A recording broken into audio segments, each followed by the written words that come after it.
What's going on, everybody? And welcome to the next guest episode, our next guest introduction for the Outside the Octagon podcast. I'm the host, Charleston Payne. To my left, co-host Jude Starnes. And joining us today, the one and only, the greatest cut man of all time. It's a very big honor to have Mr. Brad Tate on. That damn Tate. And he's that guy, too, let me tell you. I appreciate you guys. Thank you for the introduction, man. I really thank you so much. Thank you for having me. Yes, sir. And before we really get started, man, I mean, I know you're kind of in the spotlight most of the time and everything. Like, what's a day in the life of Brad Tate, the person, like, and how are you doing as a person outside of the spotlight? That's something I really like to ask all the guests that we have on, just to make sure that everything's all right in life, you know?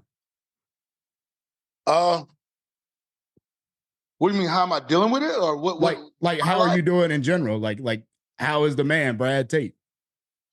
Man, my day is good. I'm surrounded by a great family, a great support system. Like, I got a lot of love. The fans have embraced me, so I'm very appreciative of that. So, again, it kind of came on, and it happened really fast for me.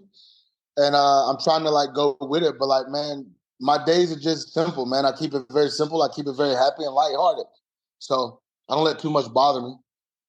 Yes, sir. Yes, sir. Absolutely. I got to say, I'm pretty much the same way, man. I just kind of stay to myself. I do my own thing. You know, I appreciate when people kind of recognize me for what I do and stuff like that. But at the same time, you know, I'm my own person outside of being a podcast host. What do you do?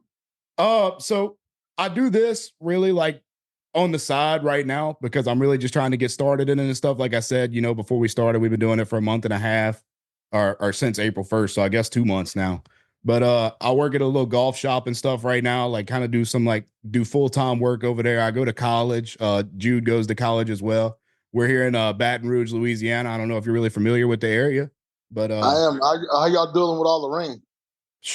It don't never stop, man. Let me tell you that. It never ends. Jude, tell them about it. Oh man, that's always rain. Like every evening it's raining here. Yeah, I know. I was seeing the news. They were saying y'all were getting hit. Was it a tropical storm or something like that going on right now? Yeah, it hasn't hit yet, but they shut down like in the area we're from. We're from down here, like I'm like 45 minutes east of Baton Rouge is where I'm from. And they shut down like all the waterways and stuff like that. Like are you familiar with Hammond, Louisiana? I know exactly where Hammond is. Okay, yeah, that's pretty much where I'm from. I'm from a little small town right on the outside of it called Albany. Jude and I both. Okay. Yes, sir. Yeah. You go right down there off the I-10 and then it splits and then it takes you up to Hammond and all that stuff right before you go into Mobile and all that good stuff, right? Yes, sir. Mm-hmm. Yes, sir. Yeah, so you're really familiar with the area then.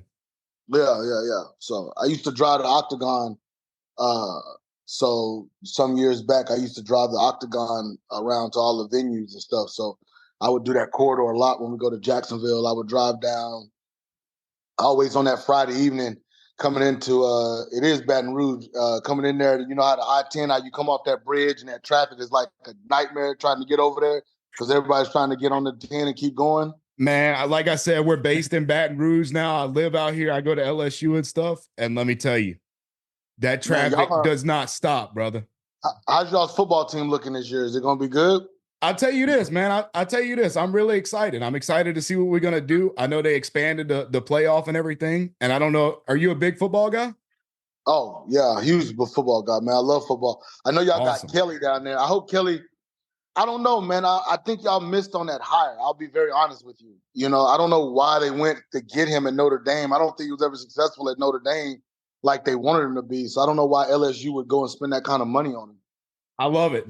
You know why I love that? I love that you're saying that. Because I do believe that you're the only person that I've ever spoken to, at least in a podcast setting, that agreed with me on that. Because that's something I've been saying. I think it was a draw. Like, I don't think he's ever won to be at a school like LSU. You know, when you think of LSU, man, you think it's either title or nothing. Y'all don't play to win SEC championships. Y'all play to win in the bowl, to play in the big games. And then, like, I was like, very, like, even when he came there and tried to do that old fake Louisiana accent, I was like, this dude is a clown.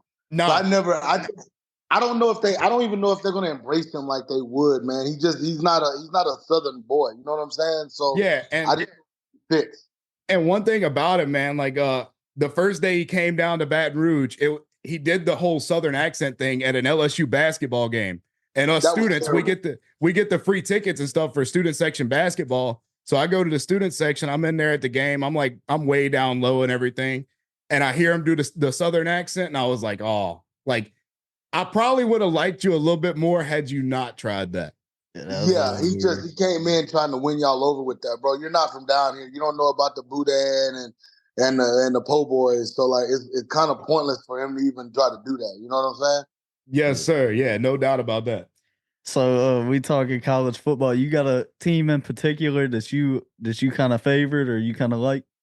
Bro, I'm like I'm from Texas, so you know I'm already with the hook'em. So I know y'all got our D line coach. Y'all stole him because I guess y'all promised y'all promised y'all promised him that y'all would recruit his son and give him a freaking scholarship to get him down there. And I know Bo was his I think he was from LSU, so he wanted to go back home. So I know like y'all stole our D line coach, but then I know we're getting a lot of kids from there. I think that receiver decommitted from y'all, and he's looking at Texas now. Y'all Yeah. lost a lot of yeah. So like I said, man, college sports is going to get very interesting here because you know I like to brag. Don't nobody got the money Texas got, and right now it's pay for play. So you know a lot of teams are going to be left out.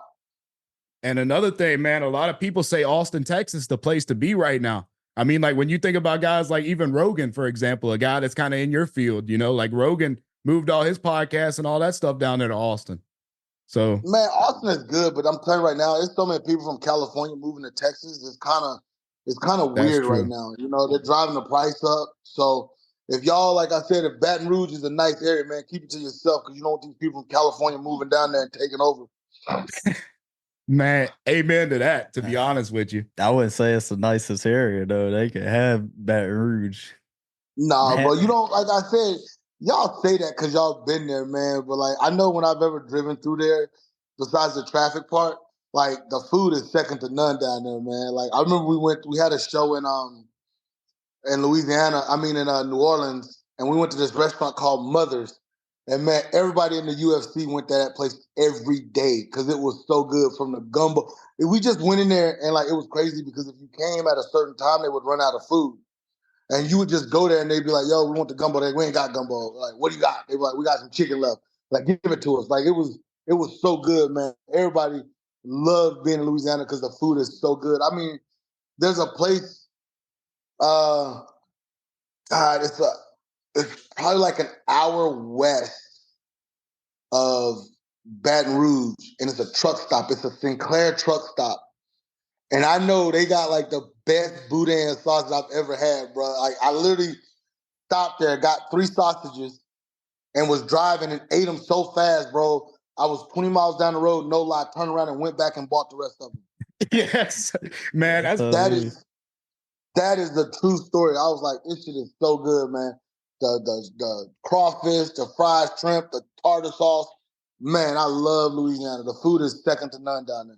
yeah. And man, one thing that I could say, I watched a video on YouTube not long ago, and they had a guy that was like ranking all 50 states from top to bottom, starting at the bottom, and he put Louisiana at like number 48.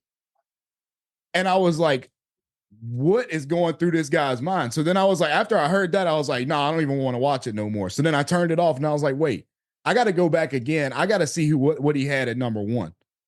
He had New York at number 1. And there is no way New York is 47 spots better than Louisiana. I mean, if you're from the East Coast, man, it's all relative. Like, we just did that show in Jersey, and like, I'm a Texas boy, so I'm not a big fan of New York. Like, I'm not a fan of being on top of each other and just small, and you know, you spending a bunch of money for literally nothing.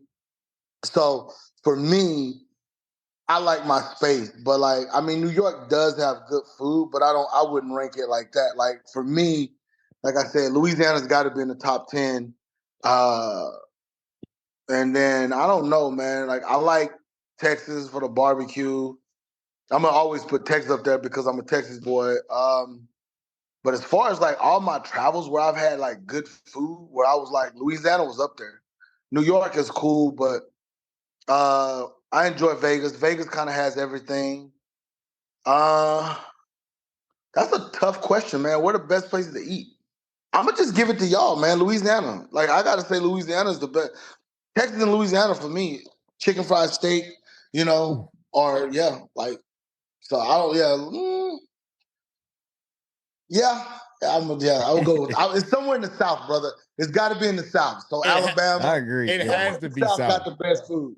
So for me, I'm gonna say Texas, Louisiana, Georgia, Alabama, Mississippi, and Florida. That's the top. That's gonna be your top tens right there for the best food. I love it. I love the list you gave us. And I appreciate you I for agree. giving us a little respect, because apparently some of these YouTube guys out here don't really know what the Southern food scene is about. Especially, and I mean, a lot of people like Louisiana food, but then sleep on Texas food, man. Because you go over to Texas, you get the good barbecue, like pulled pork, Tex-Mex. I man. mean, Tex-Mex is great here, man. I've been losing weight, but I haven't been doing my fast food. But Whataburger, Oh yeah, yeah. bro, Whataburger is for me. You can have In-N-Out Burger, Whataburger, then Dairy Queen, like just the food. That's why everybody's so big down here. But other than that, yeah, Louisiana, man, y'all got a sleeping gym there. It's crazy people don't really recognize and give it love. I mean, I definitely know when they go to New Orleans, Essence Fest and Mardi Gras, but I love the South, man. The Southern people are really cool, man. They really are. Yeah. They really get it. And you can't match the hospitality. 100%. 100. And then they get to talking their accent. Everybody gets called baby. Yeah, man, it's amazing. And then when you're driving and you cross Lake Pontchartrain, you see everybody in the middle just fishing and having a good old time. Yeah, bro. Yeah, it's a good experience. Yes, sir. Speaking of, I was gonna ask you if you had any hobbies like fishing or hunting that you like to do when you're not working.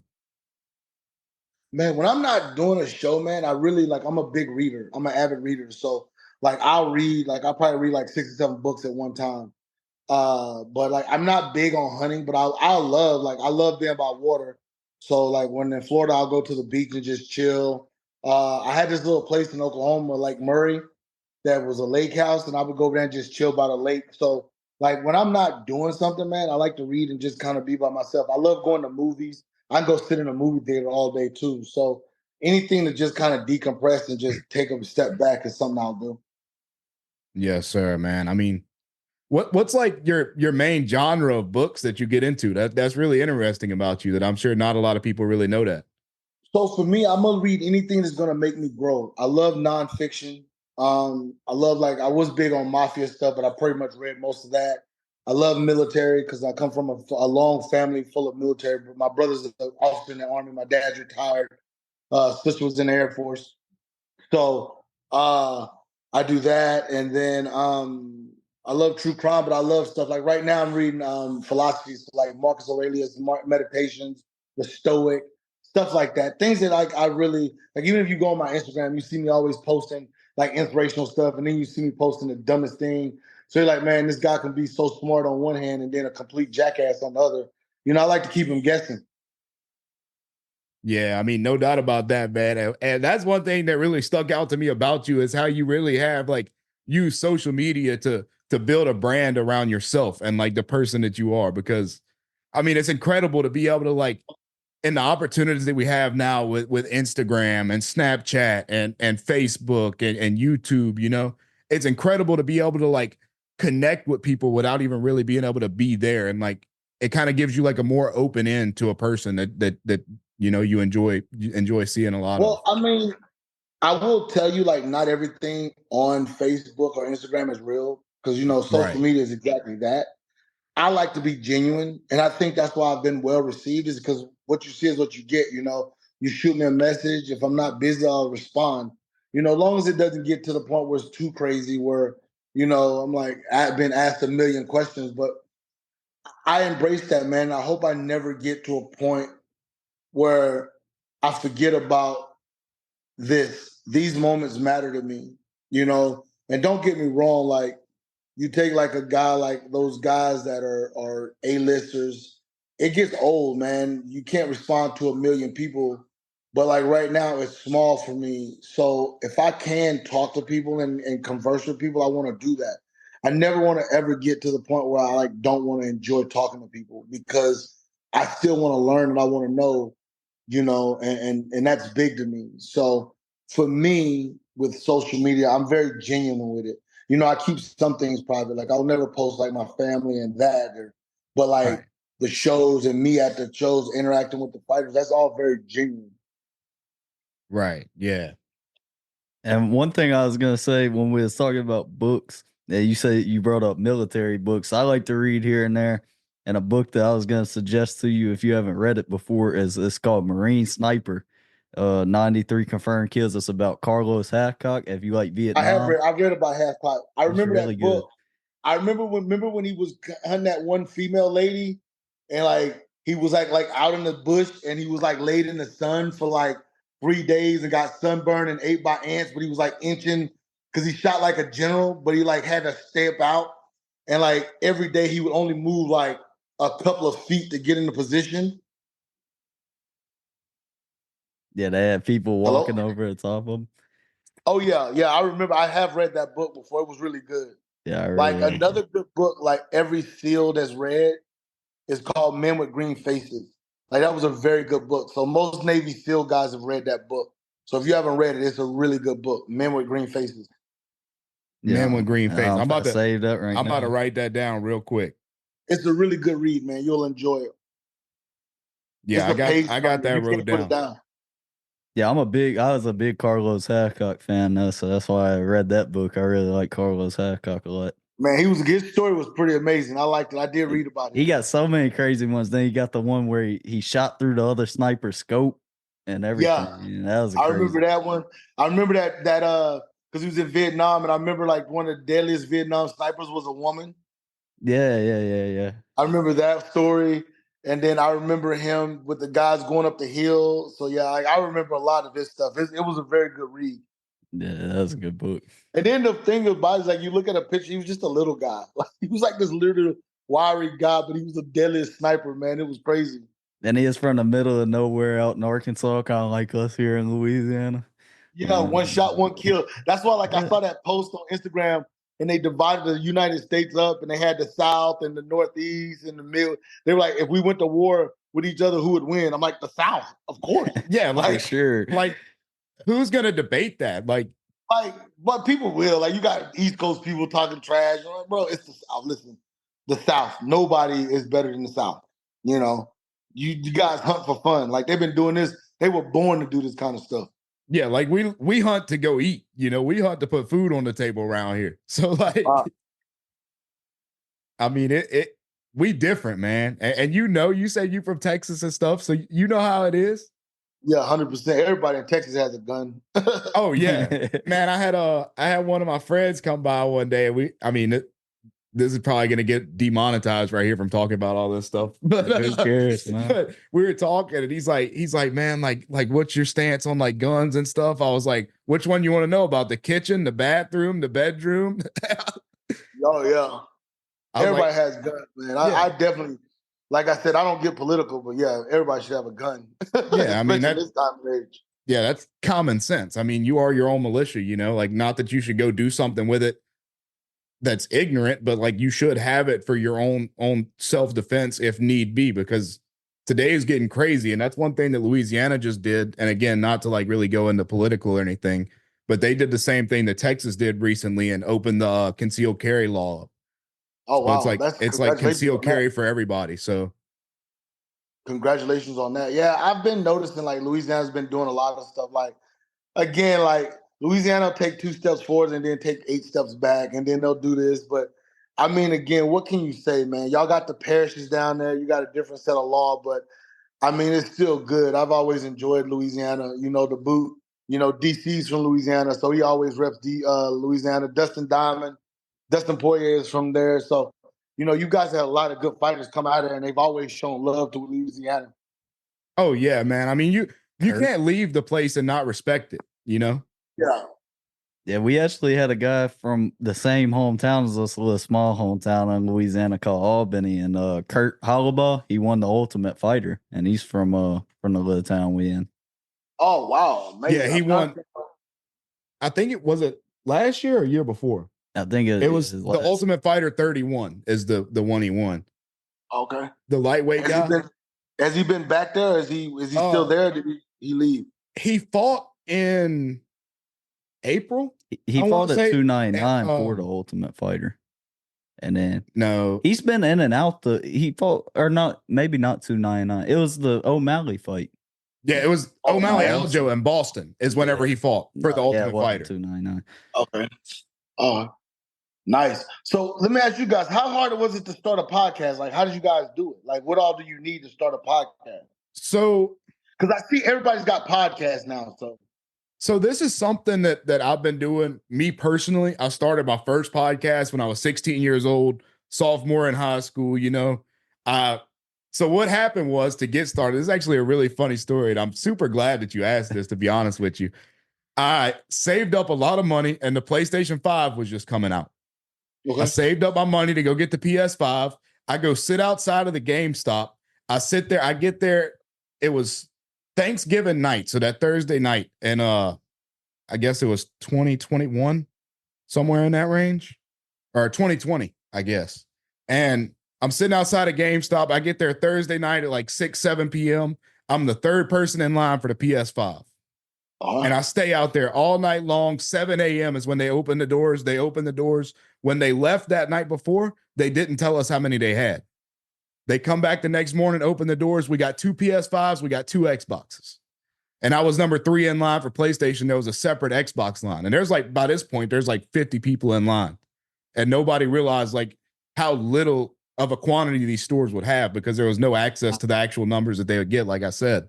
And obviously, me being third in line, I didn't get my PS5, so I had money left over, and I texted in a group chat with with some of my friends. I was like, "Hey, like, I got money, and I'm a 16-year-old kid, man. It was burning a hole in my pocket. Like, I probably had never even seen $600 at that point, and I had saved up, man. I worked hard. I was cutting grass and everything, and then text my buddies. One of my friends texts back. He's like, "Yeah, I'll do a podcast."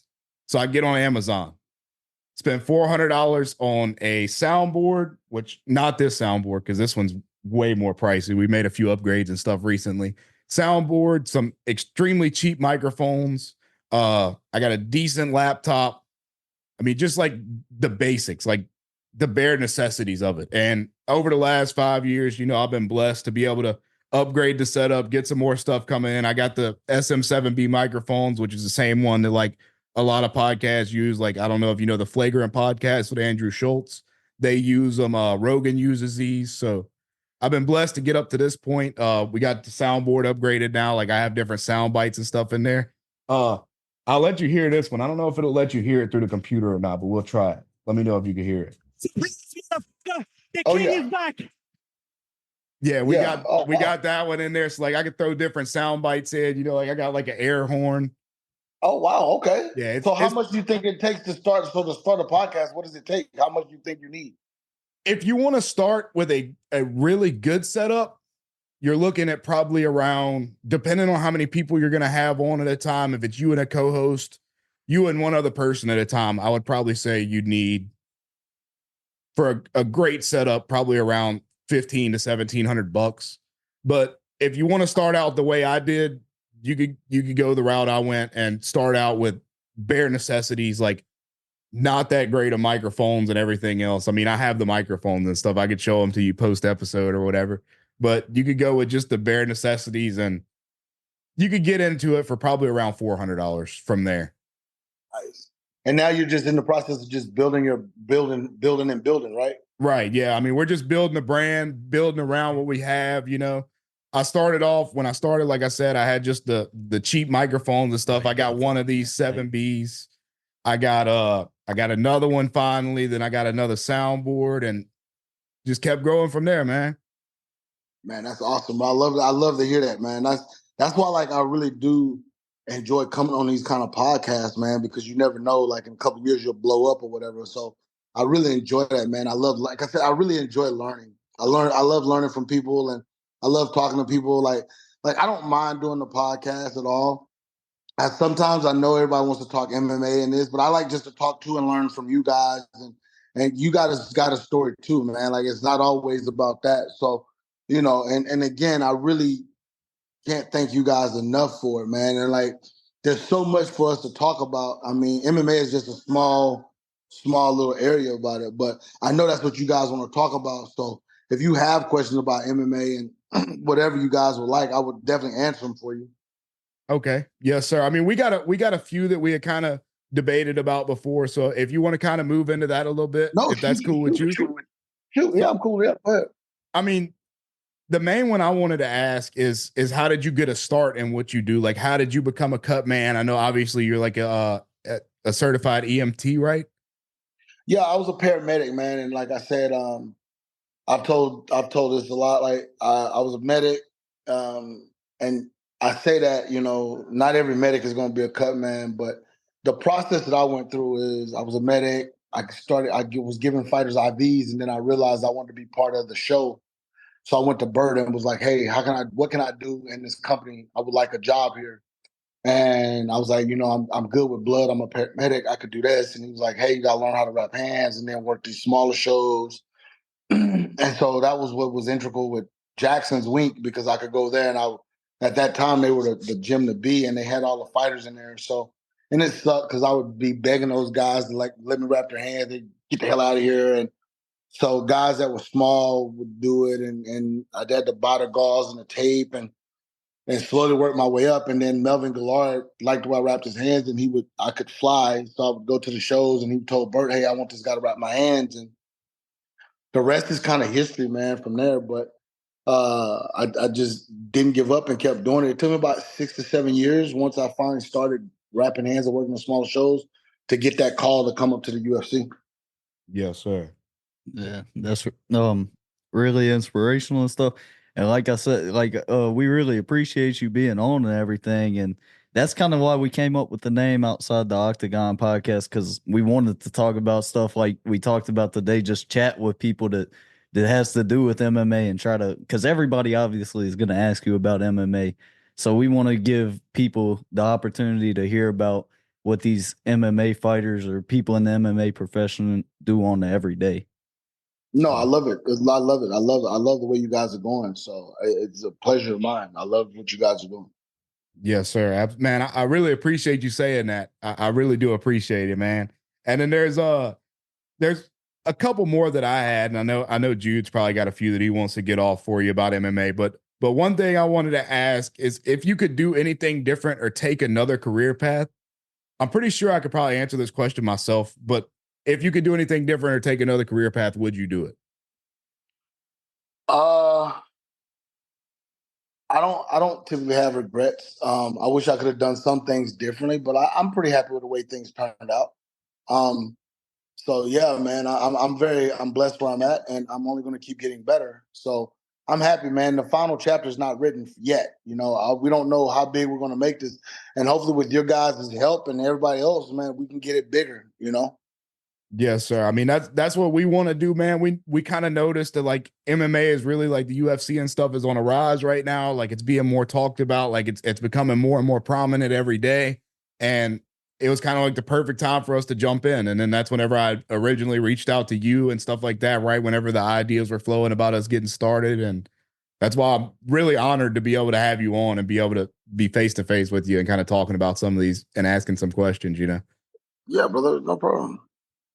Yeah, we and like I said, we from Louisiana, so that's another reason. Like one of our main goals is one, we want to talk to Dustin Poirier really bad, of course, because he's from here at some point. So we like to meet him for sure. But to get the UFC event back in Louisiana, we really want him to come back because Louisiana, we got we do some brawling and stuff, so we want to see those events come back here, man. I would love to come back down there. And I mean, as far as like Dustin, man, you guys just keep reaching out. Eventually he might hear.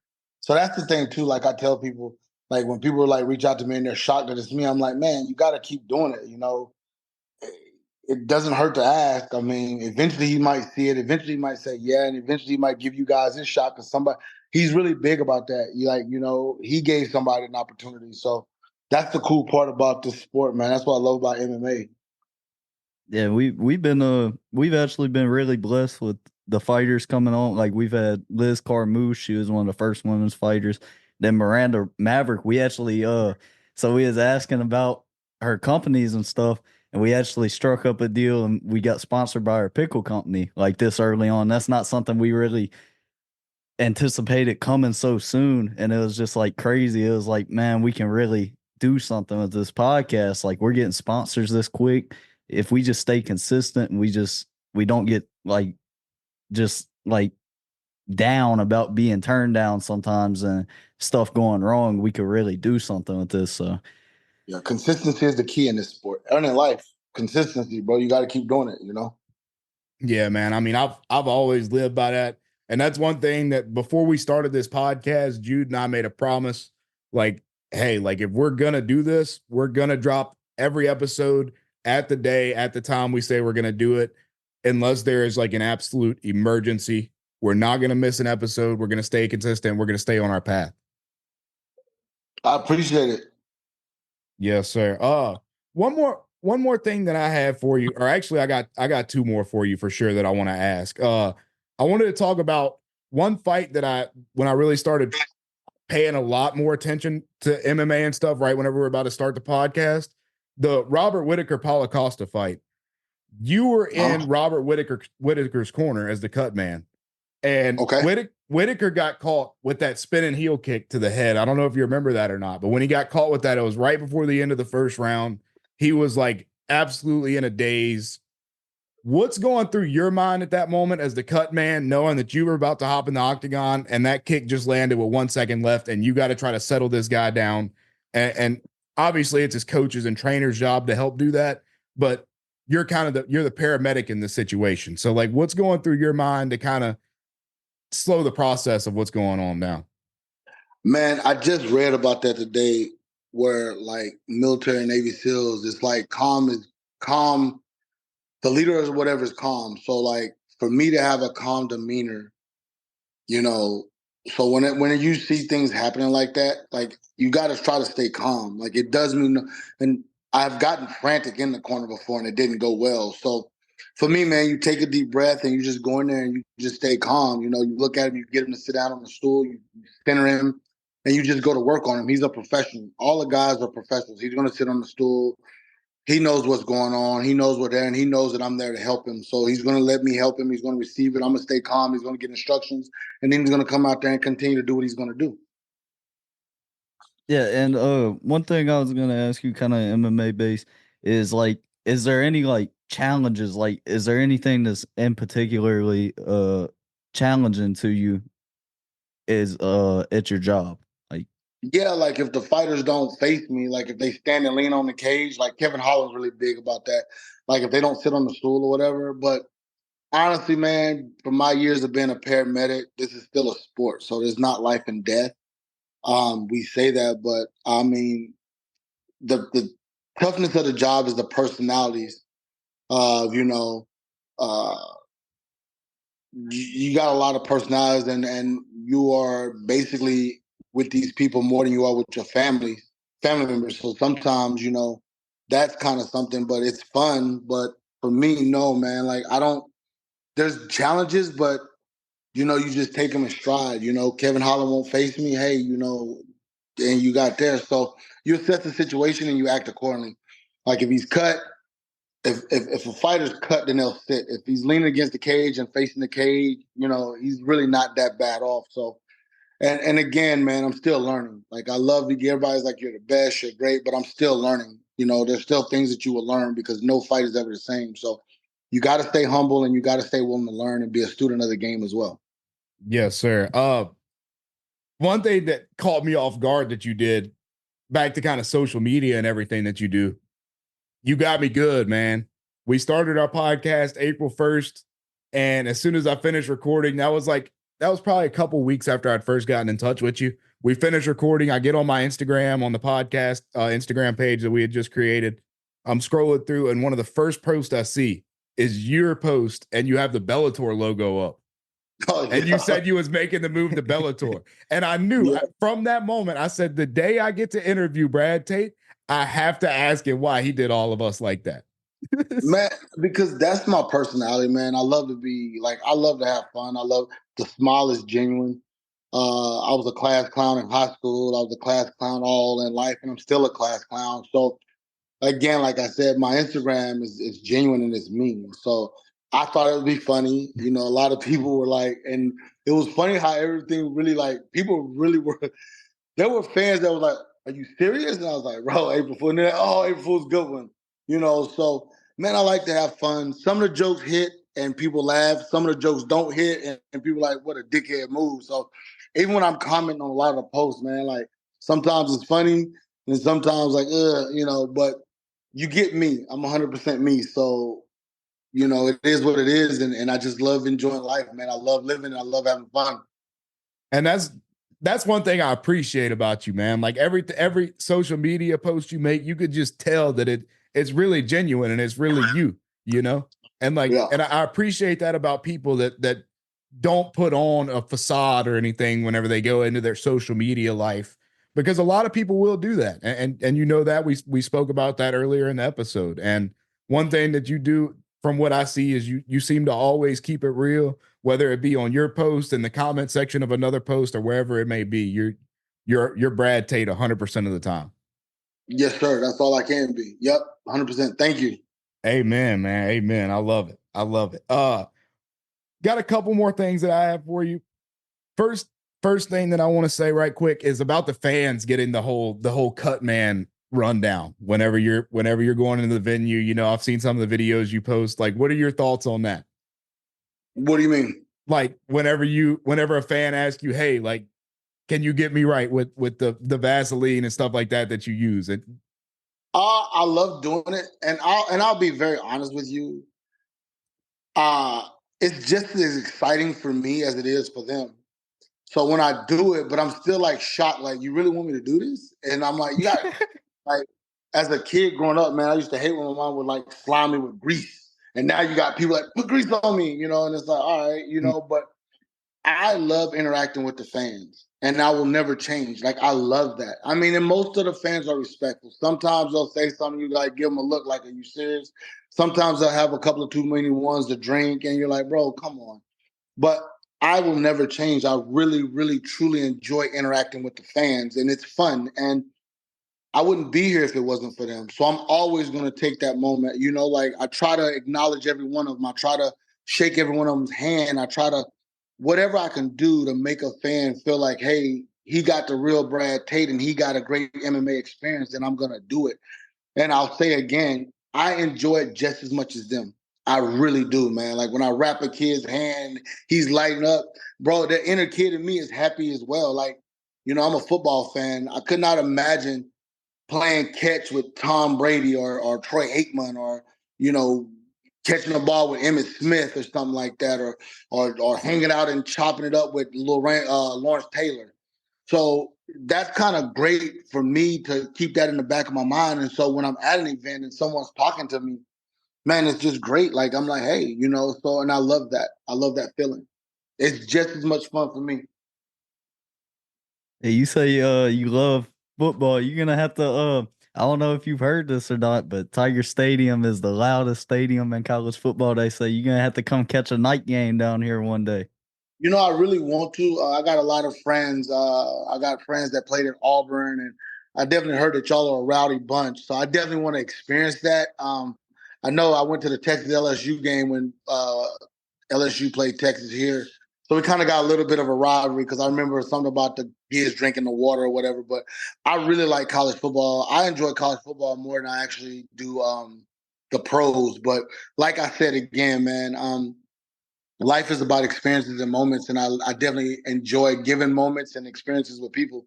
So I can't say this enough, man. If I'm at a fight and you want to talk to me, like please reach out to me, you know, and we'll have a chat.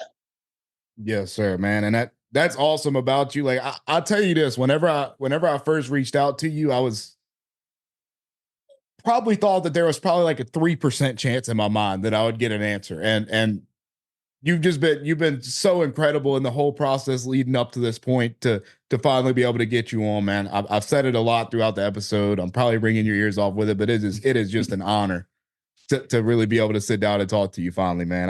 I'm really enjoying it, and I hope you Yeah, feel the same. no, I do, man. I'm very thankful for it. Yes, sir. So, one thing I wanted to ask as well is what's something that you do before you go out, like knowing that you got to go and do your job on a Saturday night, what do you do before you walk in the venue? Is there like a certain step-by-step thing you do to prepare yourself mentally, knowing that you're going to be in there for hours on end and doing the same thing, and a lot of different stuff could go different routes? I eat breakfast. I have a good breakfast. I read a book, and then I get ready. I iron my clothes the night before. I make my knuckle pads the night before. So come Saturday, it's just a pretty much easy load and go kind of road. But the consistency is the thing, same thing, and then just doing the same thing, my routine. Eat a good breakfast, have my knuckle pads ready, wake up, go down, and let's go to work. So smile at everybody, greet everybody, shake everybody's hand, and go into the building. Let's get the show on the road. Yes, sir. Man, and then I just got like two more things that I want to ask you, if that's okay with you, bud. Okay. Do you prefer to be in a corner with the contender or the champion? It doesn't matter to me because at some point I'm in somebody's corner. So I enjoy doing good work. I enjoy wrapping the hands in the back and being in the corner and bonding with my fighters. But it doesn't bother me, man. You're going to get the best version of me if I'm in the contender or if I'm in the red corner. It has no bearing on me. Yes, sir. Yes, sir. And then the last question I wanted to ask is, who are some of the favorite fighters of yours that you've worked with, and who are some of the funniest? Rashad is my favorite. He's the funniest. Gilbert is a good one. Charles. Like I said, man, guys will ask me this question, and it's very hard to understand. What's your favorite finger? Yeah. I get where you're coming from. So, I mean, we are a family that fights. I'm looking forward to seeing Ian Gary. I'm looking forward to seeing Michael Venom Page. I'm looking forward to seeing Jamal Hill. So imagine your brother being somewhere else, and then all of a sudden in a week, you're going to get to see him. And we're going to have fun, and they're going to talk trash, and I'm going to talk trash. And it's the Fan Expo next week, man. It's going to be a blast because me and Gilbert are going to be goofing around, and I'm going to be, it's just the MMA community has embraced me, and I'm very thankful for it. So I can't say that I have a favorite because we're a family. I don't know if you got brothers and sisters. Which brother do you like? Which sister do you like? So, like this is my family, and I spend time with them, and I'm happy when they win, but I'm just as devastated when they lose, and it's been times I've rapped a guy that's fighting the same guy, and bro, I'm happy that you won, and then I got to go over and say, hey man, it wasn't your night. Like MMA is definitely ebbs and flows of emotion, because I can be in one locker room with Charles and me are cheering, and then I can go over to the next guy and be like, damn, bro, like I know. So and that is it, man. Like, and then after the show, I go home and go to sleep because it's such a roller coaster of emotion that you have to just rest up. Yes, sir. And then one quote that I had seen from a podcast, somebody said MMA is different from all the other sports because in any other sport, you play football, you play baseball, you play basketball, you play soccer, you play hockey. MMA, you can't play MMA, you compete in MMA. And I thought that was a really like a deep quote in a sense. The more you think about it, the more it's kind of realistic. Very much so. I agree. I mean, I can agree with that.